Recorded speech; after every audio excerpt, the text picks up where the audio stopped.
2022 के स्वागत की तैयारी में जुटे हैं, लेकिन उत्साह और उमंग के साथ ही ये समय सचेत रहने का भी है।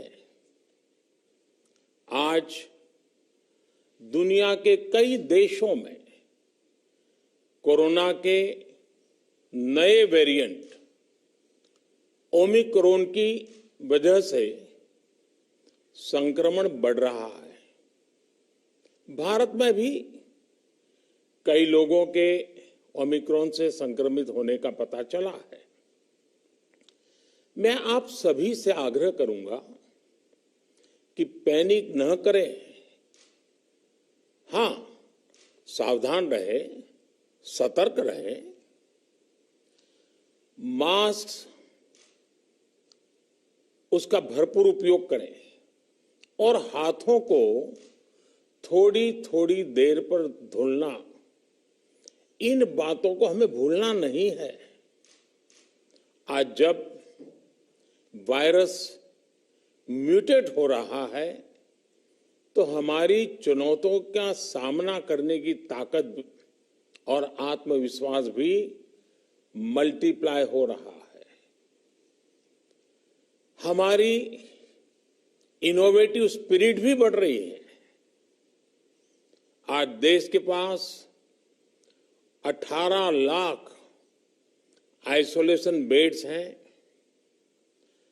5 लाख ऑक्सीजन सपोर्टेड बेड्स हैं, 1,40,000 आईसीयू बेड्स हैं। आईसीयू और नॉन आईसीयू बेड्स को मिला दें तो 90,000 बेड्स विशेष तौर पर बच्चों के लिए भी हैं। आज देश में 3,000 से ज्यादा पीएसए ऑक्सीजन प्लांट्स काम कर रहे हैं। 4 लाख ऑक्सीजन सिलेंडर्स देश भर में दिए गए हैं। राज्यों को जरूरी दवाओं की बफर डोज तैयार करने में सहायता की जा रही है। उन्हें पर्याप्त टेस्टिंग किट्स भी मुहैया कराई जा रही है। साथियों, कोरोना वैश्विक महामारी से लड़ाई का अब तक का अनुभव यही बताता है कि व्यक्तिगत स्तर पर सभी दिशा निर्देशों का पालन कोरोना से मुकाबले का बहुत बड़ा हथियार है। और दूसरा हथियार है वैक्सीनेशन। हमारे देश ने भी इस बीमारी की गंभीरता को समझते हुए बहुत पहले वैक्सीन निर्माण पर मिशन मोड में काम करना शुरू कर दिया था। वैक्सीन पर रिसर्च के साथ साथ ही approval processes, supply chain, distribution, training, IT support system, certification पर भी हमने निरंतर काम किया। इन तैयारियों का ही नतीजा था कि भारत ने इस साल 16 जनवरी से अपने नागरिकों को वैक्सीन देना शुरू कर दिया था। ये देश के सभी नागरिकों का सामूहिक प्रयास और सामूहिक इच्छा शक्ति है कि आज भारत 141 करोड़ वैक्सीन डोज के अभूतपूर्व और बहुत मुश्किल लक्ष्य को पार कर चुका है। आज भारत की वयस्क जनसंख्या में से 61% से ज्यादा जनसंख्या को वैक्सीन की दोनों डोज लग चुकी है। इसी तरह वयस्क जनसंख्या में से लगभग 90% लोगों को वैक्सीन की एक डोज लगाई जा चुकी है। आज हर भारतवासी इस बात पर गर्व करेगा कि हमने दुनिया का सबसे बड़ा, सबसे विस्तारित और कठिन भौगोलिक स्थितियों के बीच इतना सुरक्षित वैक्सीनेशन अभियान चलाया। कई राज्य और विशेष तौर से टूरिज्म की दृष्टि से महत्वपूर्ण राज्य जैसे गोवा, उत्तराखंड, हिमाचल जैसे राज्यों ने 100% सिंगल डोज वैक्सीनेशन का लक्ष्य हासिल कर लिया है। आज देश के दूर सुदूर गांवों में जब 100% वैक्सीनेशन की खबरें आती हैं तो मन को संतोष होता है। यह प्रमाण है हमारे हेल्थ सिस्टम की मजबूती का, हमारी टीम डिलीवरी का, हमारे हेल्थ केयर वर्कर्स के डेडिकेशन और कमिटमेंट का, और देश के सामान्य मानवी के अनुशासन और विज्ञान में उनके विश्वास का। हमारे देश में जल्दी ही नेजल वैक्सीन और दुनिया की पहली डीएनए वैक्सीन भी शुरू होगी। साथियों, कोरोना के खिलाफ भारत की लड़ाई शुरू से ही वैज्ञानिक सिद्धांतों, वैज्ञानिक परामर्श और वैज्ञानिक पद्धति पर आधारित रही है। पिछले 11 महीने से देश में वैक्सीनेशन अभियान चल रहा है। देशवासी इसके लाभ भी महसूस कर रहे हैं।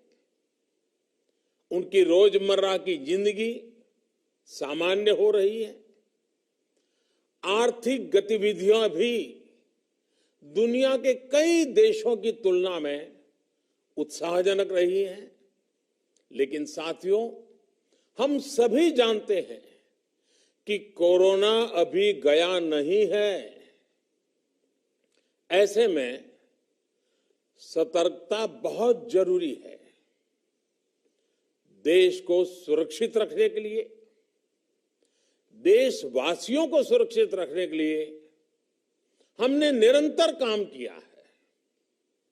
जब वैक्सीनेशन शुरू हुआ तो उसमें भी वैज्ञानिक सुझावों के आधार पर ही ये तय किया गया कि पहली डोज किसे देना शुरू किया जाए, पहली और दूसरी डोज में कितना अंतराल हो, स्वस्थ लोगों को कब वैक्सीन लगे, जिन्हें कोरोना हो चुका है उन्हें कब वैक्सीन लगे, और जो कोमॉर्बिडिटी से ग्रस्त हैं उन्हें कब वैक्सीन लगे।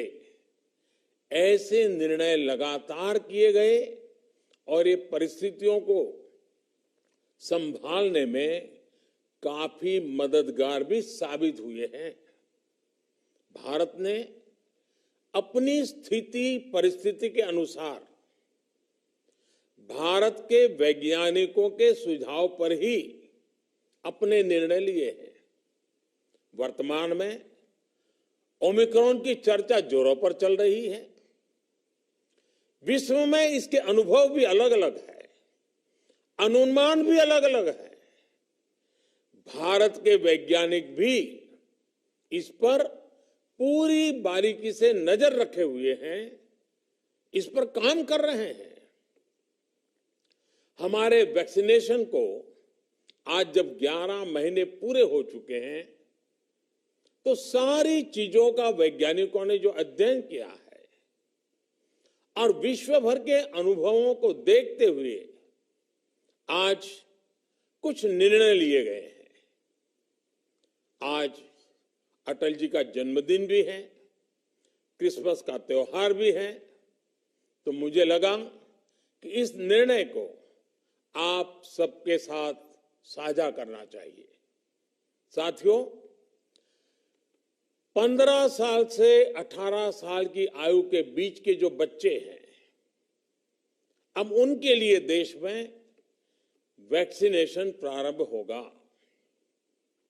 2022 में 3 जनवरी को सोमवार के दिन से इसकी शुरुआत की जाएगी। ये फैसला कोरोना के खिलाफ देश की लड़ाई को तो मजबूत करेगा ही, स्कूल कॉलेजों में जा रहे हमारे बच्चों की और उनके माता पिता की चिंता भी कम करेगा।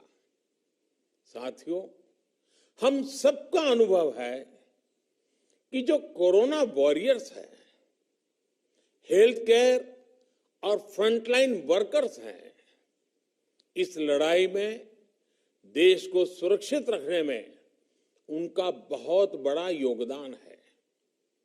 वो आज भी कोरोना के मरीजों की सेवा में अपना बहुत समय बिताते हैं।